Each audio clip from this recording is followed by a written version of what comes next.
Kalau sampai ijazah Bapak Jokowi palsu, saya berjanji akan nelan panci satu pabrik ke dalam perut saya. Nih pancinya seperti ini. Nih, kalau sampai ijazahnya Bapak Jokowi palsu. Satu dusta tak pernah berdiri sendiri. Ijazah, Kasmujo, Pratikno, dan konspirasi kekuasaan. Bismillahirrahmanirrahim. Assalamualaikum warahmatullahi wabarakatuh. Sobat RJ semuanya, pernahkah kalian mendengar peribahasa, sekali berbohong, maka kau harus menyiapkan ribuan kebohongan lain untuk menutupinya? Mungkin itulah gambaran paling relevan untuk memahami drama ijazah Presiden ke-7 Indonesia, yaitu Joko Widodo. Dulu, Jokowi menyebut Insinyur Kasmujo sebagai dosen pembimbing skripsinya. Ucapan itu pun terpublikasi di banyak media, terekam di berbagai wawancara, dan diyakini oleh publik sebagai penguat narasi-narasi akademiknya di UGM. Tapi kini, di tahun 2025, Kasmujo menyatakan secara terang-terangan, saya bukan pembimbing skripsi Jokowi, bahkan saya tidak pernah melihat ijazahnya. Saya mengaturkan banyak terima kasih karena bimbingan Bapak di jurusan teknologi kayu, saya bisa menyelesaikan skripsi saya, meskipun saya lupa juga bolak-baliknya berapa kali ya. Karena begitu maju dibentak balik, begitu maju dibentak kok galak sekali ya. Kalau saya dengan orang-orang bilangnya, saya itu dosennya, saya gurunya. Kalau bilang yang lain-lain itu. Nah, mungkin tanggapan dari Bang Roy. Salam hormat saya kepada Pak Kasmujo. Kasihan beliau di usia 75 harus diseret-seret dengan ini. Dan saya ambil kata-kata Pak Kasmujo. Ini kejujuran yang penting. Betul, Pak Kasmujo. Ajarkan kejujuran untuk dia. Gitu loh. Karena apa? Karena dia itu tadinya disetting untuk seolah-olah menjadi dosen pembimbing skripsi. Ya, itu ada kalimatnya di tahun 2017 kan. Gitu. Ini Pak Kasmujo bolak-balik pulang. Gitu, galak banget gitu. Dan dia udah, terima kasih Pak Kasmujo yang telah membimbing skripsi saya. Jelas kan skripsi. Tapi ternyata nama Pak Kasmujo nggak ada di skripsinya. Lalu di sini, siapa yang harus dipercaya? Pernyataan lama seorang presiden kah? Atau kesaksian terbaru dari seorang mantan dosen? Tapi yang jelas, keduanya tak bisa sama-sama benar. Apa yang kita lihat hari ini adalah bentuk krisis kepercayaan yang begitu sangat dalam. Bukan karena rakyat punya hobi mencurigai, tapi karena penguasa sendiri terus menghindar dari keterbukaan.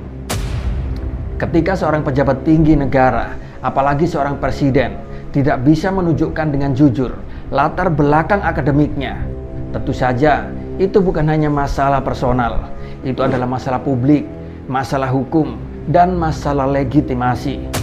Dan isu krusial ijazah palsu ini pun makin lama makin terang, atau malah sebaliknya, makin lama malah semakin runyam. Karena faktanya di sini harus ada kebohongan demi kebohongan yang harus saling menutupi. Dan bila kita runut polemik ijazah palsu ini ke belakang, ini bukan cuma tentang satu nama dosen atau satu nama lembar ijazah. Di sini pun ada nama lain yang lebih besar, yaitu Pratikno, yang semakin kesini pun semakin terungkap ke permukaan. Pratikno, sang mantan rektor UGM yang kemudian diangkat Jokowi menjadi Mensesnek dan saat ini menjabat sebagai Menko PMK di era Prabowo. Di sini banyak pengamat menyebut bahwa Pratikno adalah sebagai aktor kunci di balik munculnya ijazah yang keasliannya masih dipertanyakan oleh publik. Bahkan ada sebuah tudingan dari Muslim Arbi yang menyebut bahwa Pratikno sebagai penukang ijazah palsu.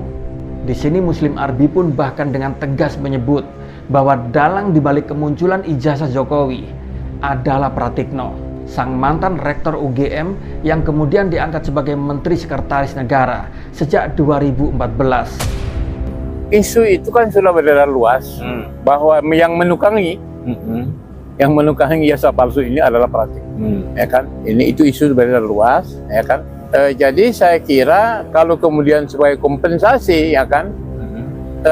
Pratikno dikasih jabatan menteri 2 periode di zaman Jokowi sebagai Mensesnek dan sekarang ini sebagai Menko, di kabinet Prabowo ini, itu perkiraan saya itu kompensasi.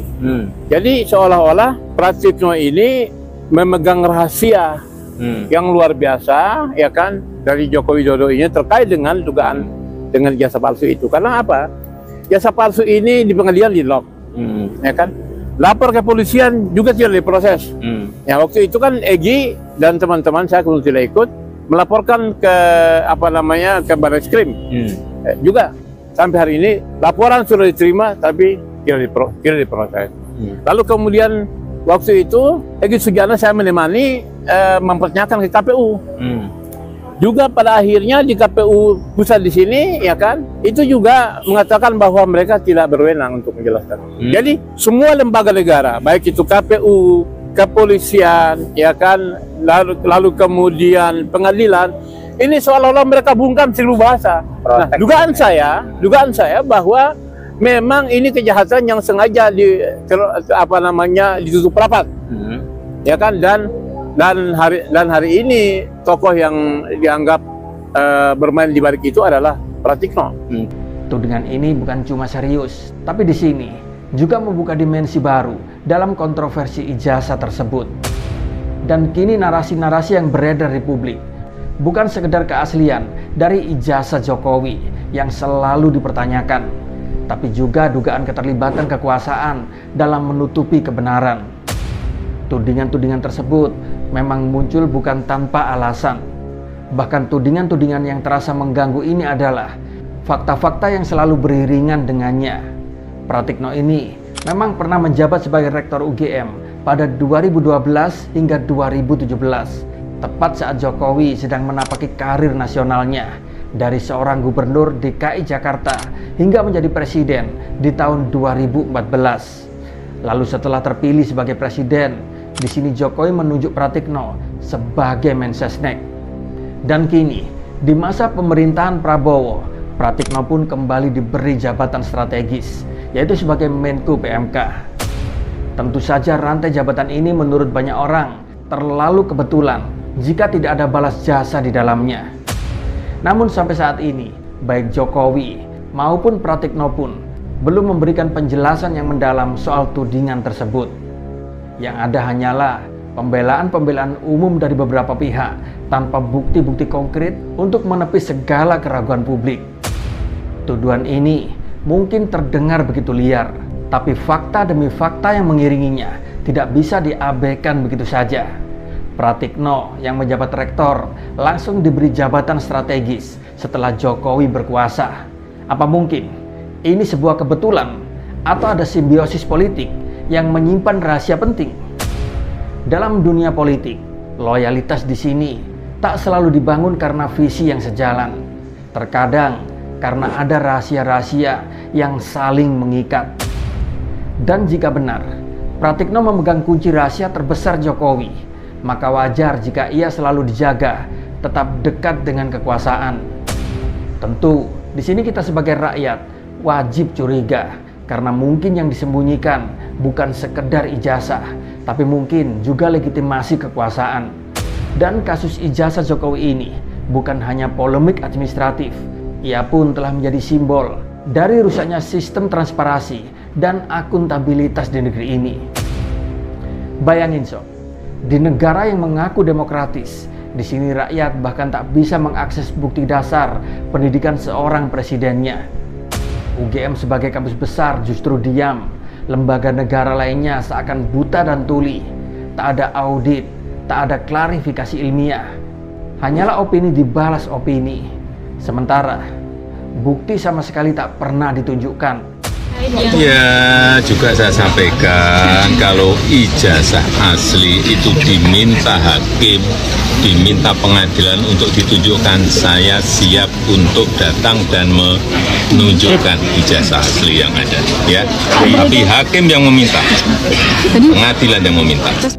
Lebih parahnya lagi, saat rakyat bertanya, justru para buzzer-buzzer pun disiapkan.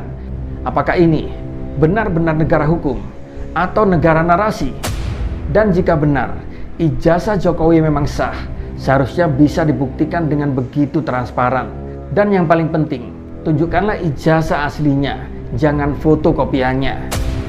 Bahkan berdasarkan keterangan Bareskrim, di sini pun Bareskrim hanya menyimpan fotokopi ijazahnya, bukan ijazah aslinya. Lalu yang menjadi pertanyaan, apa mungkin Jokowi benar-benar tak punya ijazah asli dan hanya fotokopi? Dan apa mungkin kepolisian menguji forensik sebuah ijazah fotokopian untuk mengungkap sebuah fakta kebenaran? Ada pertanyaan? Iya. Berarti pihak kepolisian sudah mengantongi ijazah milik pelapor JW dan tempat pengasahan skripsi untuk pelapor. Fotokopi. Tadi saya jelaskan fotokopi. Apa mungkin Roy Suryo dan kawan-kawan akan dibegal dengan pasal pencemaran nama baik tanpa harus ada pembuktian ijazah Jokowi itu asli apa tidak? Jadi kawan-kawan semua, ada 3 kasus yang sedang berproses saat ini. Pertama adalah yang saya hitung berdasarkan yang sudah berproses ya. Yang lainnya seperti pengaduan dan lain sebagainya belum saya hitung. Pertama adalah gugatan perbuatan melawan hukum yang diajukan oleh Dr. Taufik di Pengadilan Negeri Surakarta. Itu satu. Yang kedua adalah laporan TPUA yang diwakili oleh Profesor Egy Sujana yang sudah dilaporkan tanggal 9 Desember 2024 dan baru diproses setelah Joko Widodo melaporkan lapor balik lah, kira-kira begitu. Kemudian yang ketiga adalah laporan pencemaran nama baik atau fitnah yang dilakukan oleh orang-orang tertentu menurut Joko Widodo. Nah, kalau menurut aturan yang ada ya, Perma nomor 1 1956 sebagaimana sering kita bahas juga, seharusnya yang harus diselesaikan itu adalah yang terkait dengan apakah ijazah Jokowi itu asli atau tidak. Apakah Jokowi mendapatkan ijazah dengan prosedur yang benar atau tidak. Nah, itu sesungguhnya bisa dipastikan di peradilan perdatanya, di Pengadilan Negeri Surakarta, itu perbuatan melawan hukum. Persoalannya adalah sepertinya Jokowi menghindar dari peradilan tersebut. Padahal dia mengatakan akan menghadirkan ijazahnya kalau seandainya diperintahkan oleh pengadilan. Ketika mediasi, mereka tidak mau menampilkan ijazahnya. Bahkan ijazahnya sekarang konon adanya di Bareskrim Mabes Polri. Itu satu. Yang kedua, ada undang-undang tentang perlindungan saksi dan korban, kawan-kawan semua, pasal 10 ya, yang mengatakan kalau ada misalnya tindak pidana atau dugaan tindak pidana pemalsuan dokumen dalam kasus konkret dan kemudian ada laporan pencemaran nama baik yang dilakukan oleh orang yang dianggap melaporkan tersebut, maka yang harus didahulukan adalah laporan tentang ada dugaan tindak pidana pemalsuan dokumen atau ijazah palsunya. Nah, ini terbalik, yang cepat itu adalah pencemaran nama baik dan fitnahnya. Padahal kita tahu bahwa pencemaran dan nama baik jadi relevan kalau seandainya ijazah palsunya tidak terbukti. Tapi kalau terbukti kan tidak relevan lagi. Bila seorang presiden bisa membangun kekuasaan di atas kebohongan, lalu institusi membantunya tanpa mengedepankan nilai-nilai kejujuran, fakta-fakta dan kebenaran, mungkin sudah benar-benar rusaklah penegakan hukum yang terjadi di negeri ini. Bisa jadi ini adalah cermin dari bobroknya sistem kita hari ini. Dan satu-satunya cara untuk memperbaikinya adalah yaitu dengan membongkar semuanya secara terbuka, tanpa kekuasaan dan tanpa tekanan. Karena kebenaran kalau memang ada, tidak perlu disembunyikan. Terima kasih sudah menyimak video ini. Wassalamualaikum warahmatullahi wabarakatuh.